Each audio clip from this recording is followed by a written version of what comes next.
Thanks, David. Good evening, everyone. So, as David's just referenced, I think it's probably best for me to not dwell on my report necessarily. Some of you may have read it, but it's for me more about trying to draw the relevance of some of the conclusions of my report to what we're launching today and what Designing Buildings Wiki has done as a research report, a really insightful piece of research actually, which I truly believe has some very strong connections with the report I launched last October.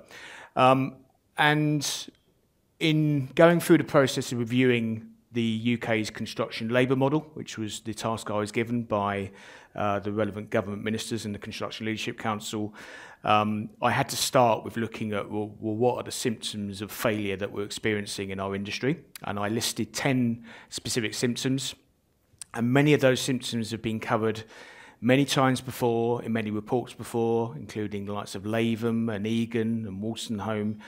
But there was one that for me has taken on a whole different level of significance that I believe it drives us towards what I believe is a burning platform. And that's the issue of our resourcing platform in the industry and the skills crisis that's now upon us. And the drivers behind that being demographic. So we're clearly experiencing an ageing process, not alone in that. There's many other sectors that have an ageing workforce, but in construction we're particularly prone to that. In terms of more people likely to now be retiring over the next decade than coming into our industry. And that's in turn linked to ongoing issues around the image of our industry and its attraction to new entrants. But there's also another level of risk around our workforce that's arrived certainly since last year, and it came upon me partway through undertaking my review, and that's the impact of Brexit and what that really means for our workforce, and particularly here in London, where we have 27%, I think, of our workforce is from the EU. So what that means going forward, who knows? And it could take on the form of us losing what we've already got, and certainly it's likely to impact on future flows of labour into our industry. So why is all that relevant for this evening? Well, I think of those 10 items that I spoke around in terms of symptoms of failure, alongside that demographic and migrant dependency issue and our workforce and skills challenge, I think there's 4 other of my 10 symptoms of failure that are directly relevant to the work that Designing Buildings Wiki has done. First is leadership fragmentation. Our industry seems to be bereft of the ability to lead as a single composite. Structural fragmentation. We're all very aware of how we operate as an industry and the fact that certainly over the last 30 to 40 years, we have fragmented way beyond where we've been in the past, and particularly through the move towards subcontracting. I also referenced in my report the fact that we have very low levels of strategic research and development and innovation, and we don't think about the future. We're all about short-termism. It's about doing what's in front of us. We're not planning ahead. And I also talked about a cultural issue in our industry, which is a lack of collaboration, and the fact that it's all about us. It's about us in a silo rather than sharing and wanting to self-improve. And I think all of those themes are directly relevant to the issue of knowledge. And that's where the connection comes to in terms of this evening. And the key challenge that I set out in my report, and the title being Modernise or Die, is quite stark, but I truly believe that's the level of challenge that we face as an industry going forward, is that I truly believe modernisation of our industry will only really happen if we embrace innovation-led skills development going forward. So there's an element of us having to train and do what we already do better, but there's also a transformational journey I think we need to start going on, particularly to overcome this resourcing issue that's in front of us, which effectively is becoming a productivity challenge to our industry. And productivity is a key element of what I referenced in my review. And we need to do that if we're going to be able to physically change how we build. A lot of this is the physical design, procurement and construction process needs to change, and also how we organise ourselves in delivering construction in the future. In terms of what's happened since my review, so it's nearly a year now since I published my report, there are some chinks of light perhaps that the industry started to recognise how serious an issue this is. And I think this is all about turning an oil tanker. This is a decade potentially of a journey we need to go on, but it's important we start now, because if we get to 10 years' time and we haven't changed, I think we're going to be in some serious straits. And as I say, I'm hopeful things are starting to change out there. I suspect it's more push than pull. So whereas before with Labour and Negan, we saw calls to arms from both of those reports for the industry to improve itself and to adopt a better way, because it's something that just makes eminent sense. But we've just spectacularly failed as an industry to embrace that positive challenge. So for me, if the dynamic now is about negativity, it's about risk, it's about push rather than pull, so be it. But whatever mechanism and dynamic it is, it has to happen, in my view. And that move towards changing how we deliver, for me, doesn't start overnight. There's a journey we have to go on, and this is where knowledge, again, comes into play, because we need to start doing what we do here and now today better, rather before we start thinking about big, bold steps towards transforming and modernising the approaches to how we deliver as an industry. And to go on that journey, skills development is right at the heart of that, which in turn links to knowledge. And knowledge in turn can be both experiential and academic forms of learning. And for me, I think the real opportunity is the intersection of those two forms of learning in our industry, and seeing how we better capture knowledge and also disseminate that knowledge to the industry at large. Not pockets of the industry, but the bulk of our industry. And that's the key challenge we have if we're going to start going on that journey of modernisation. It starts with upskilling and better disseminating what we already know in our industry and how we can improve what we do, and enabling some of the bigger steps, maybe in the medium to longer term. And I think what Designing Buildings Wiki has done in terms of publishing the report today, it's happening at a really important time for me in terms of our industry's development, for all the reasons I've just outlined. But what it's showing in its findings is also very relevant to how we address some of those challenges. And I think what it shows is how effective, or probably more importantly, how ineffective we perhaps are at capturing knowledge, and what knowledge it is that we're creating.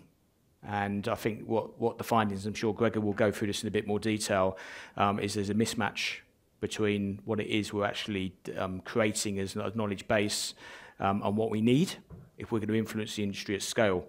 And I think that's massively important, because if we don't get those first steps right around knowledge of what we're doing as an industry at the moment, how we improve, as I say, we're not going to go on that journey, which is really important. I think its findings in some respects don't really surprise me. So when I read the report, when it was first sent to me, it sort of confirmed what I suspected was already the case. And I think, you know, what it clearly shows is the industry's thirst for knowledge is focused on some very practical areas around design, around procurement, around construction management. That's what people are dealing with day to day in their jobs. So there's no surprise that's where most of the thirst for information and knowledge is. And I think basically when you look at that in the context of the volume of knowledge that's out there, this is where the mismatch starts to show itself in terms of industry and academia creating knowledge that's not necessarily aligned with what we need. And that's something that, in essence, is a loss of productivity, because people are creating this knowledge and it's not actually affecting what we're doing. It's not implicating itself on how we deliver. It's not making us better at scale in our industry. I think, without wanting to beat up on academia, you know, I'm firmly of the opinion that some of what's produced around academic research seems to be very niche, seems to be, in some instances, all about self-interest and wanting to massage egos. And actually, even worse, some of that research is not even finding its way into the construction industry because it's hidden behind paywalls or membership-type subscription platforms. So its relevance, I think, is highly questionable. What we need in our industry is applied knowledge, applied research that has direct application into what we do day to day, not something that sits in a university lecture room that is not able to implicate what we do. You know, and I think that really is a challenge for who's funding some of the research that's being done related to construction, as to whether that is actually value for money. And the whole concept of higher education value for money is being in the news even today. I think the siloing of knowledge is obviously something that we're probably all familiar with, and you know what, unfortunately, we're very attuned to in our industry is we work in project teams, and those projects all too often become silos. So we do great work on our projects, we do innovation, and we do research and development, but it's project level. And too many times the learning from what we do in specific projects not only doesn't travel outside to other projects, it doesn't even travel within the businesses that work on those projects, because often there's not systemic ways in which we capture knowledge within businesses and make sure that travels. That's not, I don't want to overgeneralise. There's some businesses that are very good at knowledge capture, but I would suggest that's not the norm in our industry. And I think what was really interesting, in a couple of weeks after I published my report last October, someone wrote an article in Construction News suggesting that my assertion that we have very low levels of R&D in our industry was fundamentally flawed. So I actually met him and just to debate that challenge face to face. He was an R&D tax credit specialist. So he works in the world of claiming back from HMRC money for R&D. But it's quite very clear early in that conversation that all of what he was doing for his clients was around project level R&D that didn't travel beyond, it didn't strategically help our industry. It was this good stuff happening on projects that he then claimed back from the industry, from HMRC, and that was that. You know, my assertion in my report is we need strategic level knowledge transfer, R&D and innovation. Otherwise, it's got no application to the wider industry. So I think coming back to this resourcing crisis I've spoken about, I think the incidents of failure we're now seeing in the industry are starting to increase. I think some of that's down to the resourcing and the fact we have skills dilution. We have less people that are well experienced, are well versed in doing various things, whether it be in professions or actually on trades on site as well. So that's creating more risk of failure. We also have, alongside that, a new wave of consumerism. So if you particularly look at the home building industry, we now have a mobilised consumer who's prepared to go on social media and complain if their construction project or their home that they've moved into is not good enough. And that's put another level of pressure on the industry to deliver. And I don't think that's going away anytime soon. And I think the real game changer could potentially be what the tragedy that took place a few months ago at Grenfell Tower, where I've got no doubt that out with the public inquiry, which will focus on some very specific things, there will be a long, hard look at some of the systemic failings of our industry. And a lot of that will relate back to some of the things I've already spoken about. Just one other thing I'd like to reference was quite an interesting observation around BIM in the report, and the fact that it showed itself as being, in knowledge terms, and sort of an isolated bubble out with the rest of our industry. And I think that's a real it's an interesting point, and it sort of aligns to what I thought might be the case anyway.